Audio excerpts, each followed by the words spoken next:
Gophers men's basketball team rallies past Yale. The Gophers trailed by 10 at halftime and had scored only 19 points, but they pushed back with a 20-9 second-half run. What happened?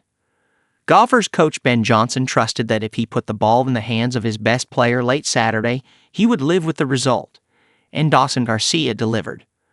For the third straight game, the Gophers trailed at halftime, but Garcia's 19 second-half points turned the game around, including 4 throws in the last 18 seconds to seal the 59-56 bounce-back victory against Yale at Williams Arena.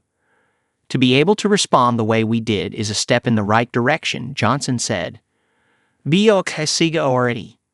Minnesota 59, Yale 56. The Gophers, 3-1, were dreadful offensively in the first half of Wednesday's 54-51 loss against North Texas with 14 first-half points. They weren't much better Saturday, down 29-19 at halftime against Yale, but Garcia urged teammates to treat Saturday like a must-win game. We found ourselves in a similar position at halftime, Garcia said. We came down into the locker room, and we were just like, it's not going to happen again. We're not going to lose this game again. We're going to find a way to win. The Big Ten scoring leader at 26 points per game, Garcia had 5 points on 2 for 8 shooting in the first half, but he finished with 24 points. The Gophers were outscored 23-4 in the first half and trailed by as much as 14 points. They never regained the advantage until going on a 20-9 run in the second half. Yale, 2-3, pulled within 54-53 after a three-pointer from John Pulakitis late.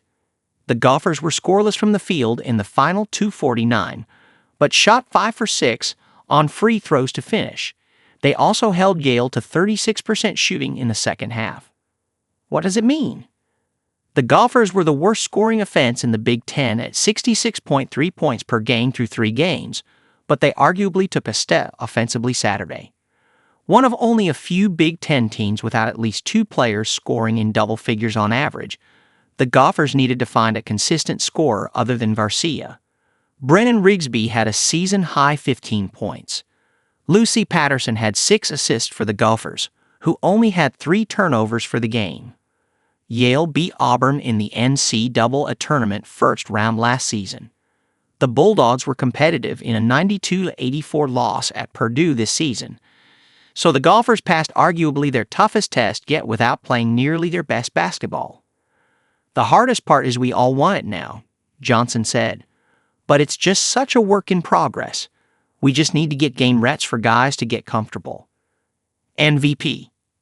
Garcia shot 6 for 17 from the field, but he was 10 for 12 from the foul line. In the past 2 games, the Savage native is 20 for 22 on free throws. Garcia scored 4 points during a 6-0 run for the Gophers that helped them take a 4-point lead with 2 minutes remaining, but his 4 for 4 free throw shooting in the final 18.7 seconds made the difference. The rest of the team shot 6 for 14 from the foul line. Injury updates. Mike Mitchell Jr., ankle. Tyler Cochran, foot. And Caleb Williams, mononucleosis, were out Saturday. Mitchell missed his 2nd straight game. Cochran and Williams haven't played this season. Up next. The Gophers have 2 more home games before traveling to play in Orlando over Thanksgiving. They host Cleveland State on Tuesday and Central Michigan nearly a week later on November 25.